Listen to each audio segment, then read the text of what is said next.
¿Qué tal? ¿Cómo les va?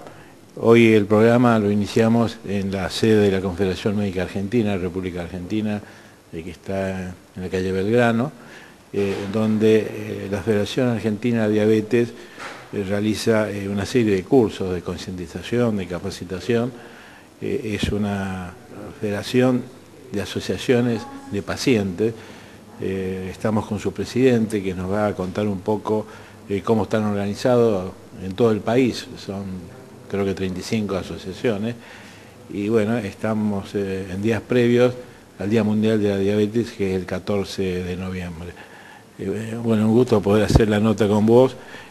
La diabetes para nosotros siempre ha formado un rol, ha tenido un rol principal en nuestros programas de prevención, dentro de la enfermedad no transmisible, síndrome metabólico, y bueno, todo el significado que tiene esto a la luz de que en las últimas resultados de la encuesta nacional de factores de riesgo aumentó la diabetes 1,5 puntos, pero también aumentó el estudio, la pesquisa, que es una de las cosas imprescindibles de que la gente se entere de cómo está su glucemia. Efectivamente, ¿qué tal? Buen día, Jorge, buen día a la gente de tu programa. Y esta charla de concientización que estamos dando hoy es la séptima de un ciclo que hemos dado ya el año pasado y que hemos vuelto a dar este año. La Federación lo hace con el auspicio siempre de alguien que haga el aporte para que esto sea posible, y el aporte de muchos profesionales, donde se toca una temática bastante variada a lo largo de todo el año, que trata de cubrir todos los ángulos, digamos, sobre los cuales hay que capacitarse para conocer la diabetes y poder manejarla. El objetivo nuestro siempre es el mismo, es darle a las personas con diabetes los elementos necesarios para que sea el sujeto activo que, frente a esta gran cosa que tenemos hoy, que es poder medirnos con facilidad, tome decisiones, no simplemente se quede observando un número para ir a contarle luego al médico, a lo mejor 3 meses después, que hace 2 que viene con valores fuera de los correctos. Esto es importante. Sí, las asociaciones de pacientes realmente vienen ocupando un espacio muy importante, porque es el manejo de enfermedades que son incurables, enfermedades crónicas, pero que el hecho de sociabilizar el tratamiento, los problemas, el comportamiento familiar, favorecen tremendamente la adhesión al tratamiento y el cumplimiento. Se da no solo en diabetes, sino en otro tipo de enfermedades crónicas, con muy buenos resultados, y surgen iniciativas que hacen a las necesidades, a los problemas que tienen este grupo de pacientes en especial ahora, como para lograr el acompañamiento, para lograr entre pares cómo poder tener las novedades, cómo poder incorporar nuevos tipos de cosas, reivindicar que no solo tiene que ver con la medicación, sino la importancia que tiene la actividad física.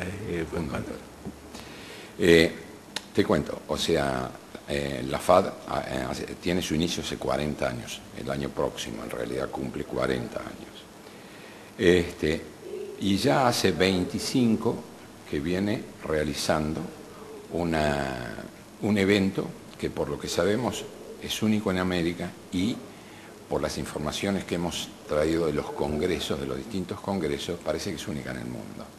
Son 3 días de convivencia, que se hace generalmente en el Hotel de Villa Giardino, en Córdoba, donde están las 24 horas.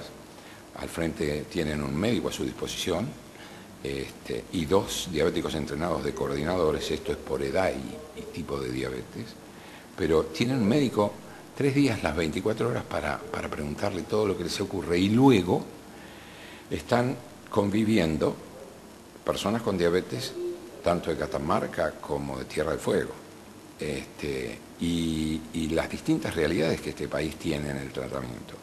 Y lo que nosotros hemos descubierto y aprendido es un poco lo que vos señalabas. Además de que ya agruparse es terapéutico, ayuda. De alguna manera el encontrarse con pares hace que la gente pierda esto que siempre ha tenido la enfermedad, esta y otras, en la oscuridad, que es una suerte de vergüenza. Cuando de repente estamos con los iguales, ya no somos el distinto en la familia, ya no somos el distinto en la escuela, ya no somos el distinto en el trabajo, sino que todos tenemos diabetes, descubrimos que somos muchos. Y el objetivo es poder poner esta enfermedad a la luz del día para que todo aquel que la tenga o sospeche que la tenga, si puede evitarse daños mayores comenzando a atenderla pronto, ese es lo que tratamos de lograr, ¿no? O sea, eso es vital, es de vital importancia.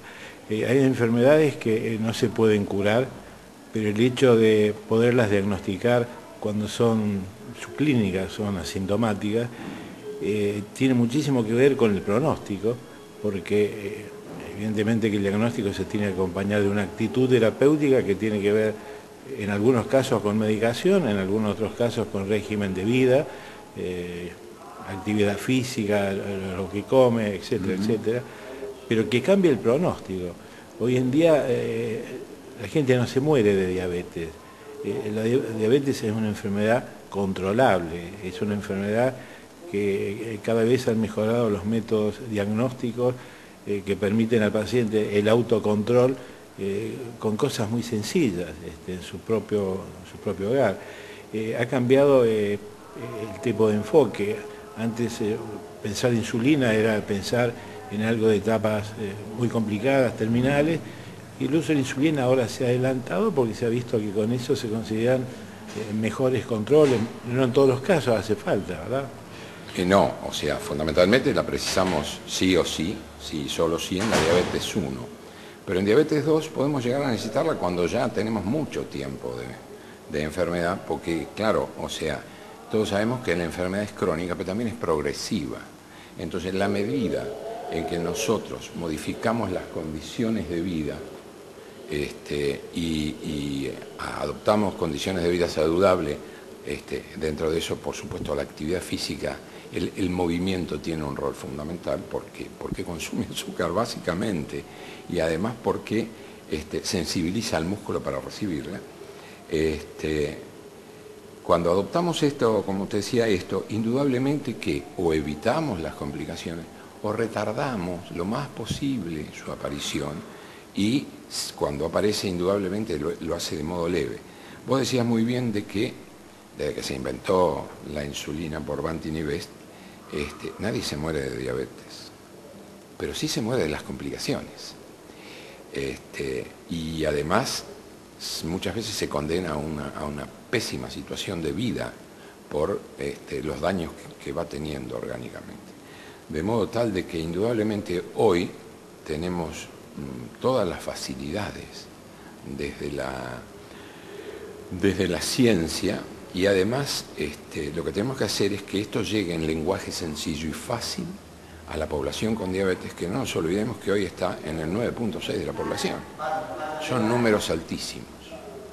Sí, que ha aumentado en los 4 años, en las 2 encuestas, 1 punto y pico. 1 punto y pico. El año que viene será la tercera para ver qué pasa. Claro, lo que pasa es que cuando nosotros decimos 1 punto y pico, hay que decir que es 1 punto y pico sobre 40 millones de argentinos en el país. Es mucho. Sí, decíamos también que han mejorado las pesquisas, es decir, Sí. Aumentó la cantidad de gente que se ha hecho un dosaje de glucemia comparativamente con otros años, es una cantidad importante. Entonces, muchos aumentos estadísticos pueden tener que ver con que hay mayor detección. Claro. Pero lo importante es la actitud. Ni hablar si hay antecedentes en la familia, que esto no es hereditario, pero hay una carga genética predisponente que, bueno, otros factores lo sacan a la luz. Entonces, con los antecedentes, la pesquisa tiene que ser mucho más temprana y tiene que ser con una periodicidad más corta. Nosotros en este programa tenemos un bloque con un cardiólogo que nos habla de factores de riesgo y del tema como que el azúcar hace la sangre más espesa, hace una comparación, y eso los problemas circulatorios, la importancia a nivel de la vista, de los pies, el cuidado de los pies, porque es tan importante. ¿Cuáles serían las recomendaciones que vos, presidiendo una federación de personas con diabetes, puedo hacer? Exacto. Yo te voy a resumir quizá en un ejemplo. Yo accedo llego a ser el presidente de la Federación Argentina porque primero formé y en la actualidad todavía sigo siendo presidente de una asociación de la Ciudad de Buenos Aires que puso su foco en aquel aspecto que no se atendía, y era la actividad física. Nuestra asociación es actividad física, deporte y diabetes, es, digamos, su fundamento y su principio. Y justamente cuando pudimos completar el ciclo, que es nutrición, actividad física y medicación, pasamos a tener una vida, primero porque vivíamos bien, comíamos correcto, hacíamos actividad física, pasamos a tener una vida sana. Entonces, el nombre de esa asociación es que diabetes es vida, haciendo estas cosas. Realmente el objetivo de hacer una vida higiénica, sana, bien, es llegar al final de la vida lo más enteros posibles. La diabetes, en este caso hablamos de diabetes, las complicaciones de la diabetes nos pueden hacer llegar muy mal al final. Entonces, si no nos cuidamos, si realmente, yo siempre uso una frase, es que tenemos que ser buenos negociadores. Nosotros, es una enfermedad con la cual nos tenemos que llevar mejor que con nuestra propia esposa. Tenemos que negociar siempre. Toda vez que nos la ponemos en contra o nos enojamos con ella, los lastimados somos nosotros. Entonces, el buen hábito de vida es el llevarse bien con esto, es quererse a uno mismo, respetándola, y eso hace que podamos llegar al final en las mejores condiciones. ¿Cuáles son las principales dificultades que vos, así a modo gráfico, resumido, que hay que tener en cuenta y cómo vencer? En cuanto te referís, porque hay dificultades de toda índole, ¿no? Tenemos dificultades desde la provisión de medicación, en algunos casos con las obras sociales, y ahí la defensa es jurídica y desde la federación lo hacemos. Y luego tenemos las dificultades, distintas dificultades en distintas zonas del país, por ejemplo, respecto de la alimentación.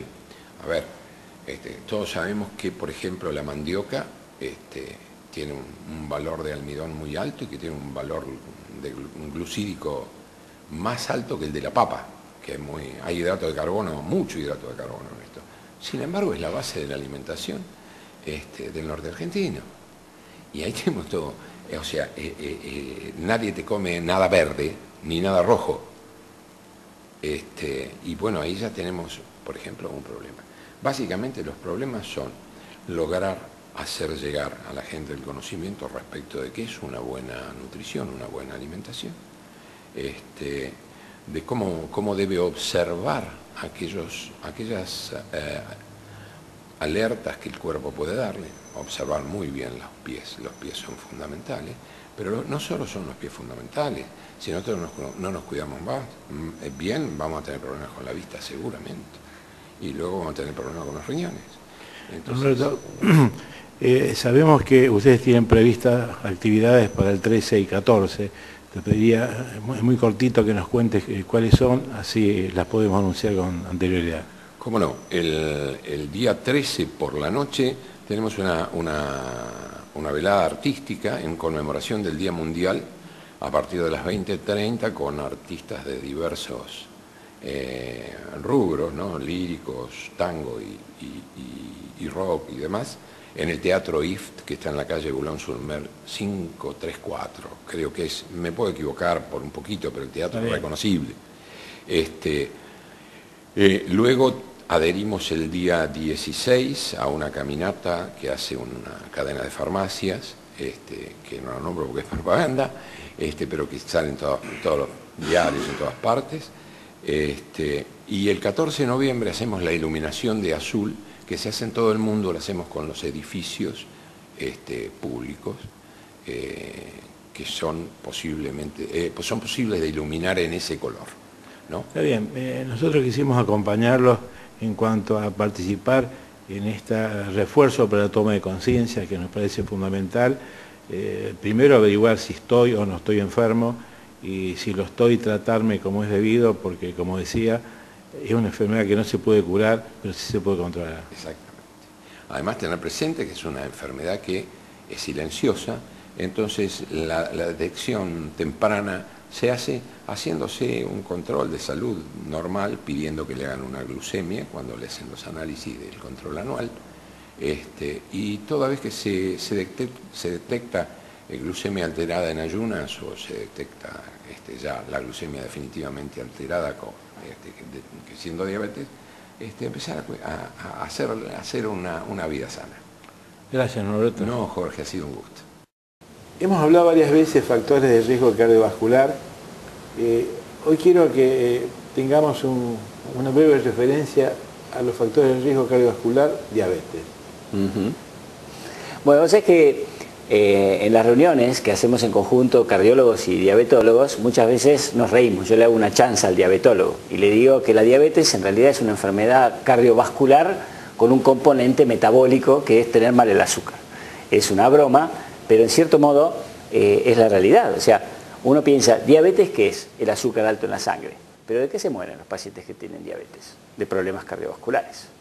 Y básicamente cuando estoy en el consultorio con mi paciente y trato de poner en relevancia por qué es tan importante controlar el azúcar en la sangre, le pregunto, si usted tiene una pajita y usted tiene que soplar por la pajita, ¿agua o miel? ¿Cuál de las dos le cuesta más trabajo? El paciente me dice, la miel. Entonces, cuando el azúcar está muy alto en la sangre, esa viscosidad, esa resistencia para pasar por los vasos, aumenta. Y eso es lo que hace que el paciente diabético tenga más peligro de que las arterias se tapen, de que se enfermen, que desarrollen aterosclerosis. A los riñones le cuesta más filtrar la sangre y empiezan a perder proteínas. Las cosas características de los diabéticos, el daño en las pequeñas arterias de la retina, una sangre mucho más viscosa. Entonces, controlar bien el azúcar es muy importante para que esas complicaciones no se produzcan. Son ejemplos sencillos, pero cuando el paciente entiende, entonces va a intensificar todas las cosas que lo van a llevar a controlar el azúcar en la sangre. Muchas veces con vos hablamos de lo no farmacológico. Uno piensa, bueno, el diabético tiene que tomar pastillas o tiene que tomar insulina necesariamente. Probablemente en las primeras etapas, porque como todo lo cardiovascular, cuanto más temprano lo agarramos mejor. O sea, si ese paciente hace una buena dieta, baja el insumo de hidratos de carbono, hace ejercicio, mantiene el peso, la cantidad de insulina que produce y la masa del cuerpo están equilibradas. Y entonces la resistencia a la insulina es menor. Pero cuando el paciente rompe ese equilibrio, entonces se prepara para la diabetes. Si hay historia genética, si tiene un páncreas enfermo, si la cantidad de insulina no le alcanza, se va a volver diabético. Y en ese caso ahí, probablemente a lo no farmacológico ya vamos a tener que agregarle remedios, pero probablemente es una batalla que durante los 10 primeros o 15 primeros años se puede lograr no farmacológicamente, ¿no? Yo creo que fuiste más que gráfico. Una última pregunta, porque esto disponemos de... Es cortito. Exacto. Respecto al síndrome plurimetabólico, que por ahí la diabetes es la última parte del combo, pero que si uno no empieza a actuar, el combo se completa. Claro. El síndrome metabólico es una maravillosa herramienta clínica para detectar a los pacientes de alto riesgo cardiovascular y en peligro de hacer diabetes. Síndrome metabólico es una combinación de presión alta, de alteraciones de las grasas en la sangre, obesidad y problemas con el azúcar. O sea, cuando está presente una de esas, 3 de esas combinaciones, que son 5 en total, el paciente tiene lo que se llama síndrome metabólico. Es, digamos, un peldaño antes de tener diabetes. Cuando uno estudia a estos pacientes, las arterias se parecen mucho a la de los diabéticos, tienen mucha enfermedad, tienen aterosclerosis. Estos pacientes empiezan a perder pequeñas cantidades de proteína en la orina, que se llama microalbuminuria. El corazón se vuelve más rígido, las arterias se vuelven más duras, porque el azúcar se pega, hace una reacción química con las paredes de las arterias, como el sarro, las vuelve más duras, y eso al organismo le cuesta mucho removerlo. En el síndrome metabólico, que puede ser unos 10 o 15 años antes de la diabetes, se prepara el territorio, porque después cuando ese paciente se hace diabético, tiene las complicaciones cardiovasculares. Entonces, Por eso es tan importante detectarlo, intervenirlo agresivamente, como si fuera un paciente diabético, y eso va a lograr que se reduzca la cantidad de diabetes. En la segunda encuesta de factores de riesgo, la cantidad de diabetes subió desde el 2005 al 2009 en lugar de bajar. O sea que esto viene conectado con que aumentó la obesidad, aumentó la falta de ejercicio físico, o sea, todos los factores que abonan el terreno para que se desarrolle la diabetes y el síndrome metabólico. Gracias, Pedro. Néstor, como te había comentado, nosotros queremos llevar a los diabéticos y a los familiares de los diabéticos un mensaje que tiene que ver, vista la enfermedad, la prevención, el tratamiento desde distintos ángulos. En este caso, bueno, es respecto a la actividad física, la medicina y el deporte. Sí, sí, en general, desde el momento mismo en que se concientiza al diabético de que la actividad física no es un impedimento para el chico diabético, el joven o el adulto diabético, entonces, sino que por el contrario, se transforma la actividad física en algo muy importante para lograr, en el caso del diabético insulino dependiente, que disminuya la cantidad de dosis de insulina que se tiene que aplicar por día y al mismo tiempo le permite competir al mismo nivel que la persona o el chico o el joven no diabético. Es por eso que nosotros vemos en las Olimpiadas los atletas de grandes performances, medallistas, que son diabéticos, pero tienen la precaución y ellos conocen su propio cuerpo, su organismo, cómo reacciona, de saber qué es lo que tienen que comer y cuánto es la cantidad de unidades de insulina que se tienen que aplicar diariamente. Nosotros controlamos, el grupo médico controla precisamente a esos chicos para que, digamos, observando, en el caso de que tengan que guardar en las heladeras la insulina y demás, pero ellos se manejan muy bien. Entonces, ahora, en el caso de los que no son insulino dependientes, diabetes tipo 2, la actividad física es un medicamento. Es un medicamento, porque se ha demostrado que la actividad física mejora la cantidad de los receptores, los GLUT4. Entonces, gracias a esos receptores, uno logra utilizar menos insulina y de esa manera también, pensemos que el diabético tipo 2 generalmente tiene alguna otra patología o a lo mejor es un diabético tipo 2 porque por su exceso por su síndrome metabólico que trae aparejado. Bueno, hoy se sabe que si uno recurre, por ejemplo, a las grasas saludables, estamos hablando de los ácidos grasos poliinsaturados o la omega 3 y la omega 9, reemplazando a las grasas saturadas y a las grasas trans, bueno, se logra un efecto muy importante en el caso del diabético que en lugar de hacerse un insulino resistente, comienza a tener mayor sensibilidad por la insulina. Entonces, esos insulinos resistentes con la hiperinsulinemia compensadora que se produce en el diabético tipo 2 disminuye y empieza a desaparecer. Por eso que hay tantos pacientes obesos con síndrome metabólico que después de la actividad física y de tener una alimentación como corresponde, bueno, han dejado de utilizar la insulina. Vista la actividad física no solo en la parte preventiva, sino en la parte de tratamiento, es importantísima la cotidianidad, que se haga diariamente. Sí. En el caso del diabético es un tratamiento, la actividad física. Entonces todos los días tiene que hacer actividad física y de esa manera cada día que pase va a utilizar menos del medicamento específico. Gracias.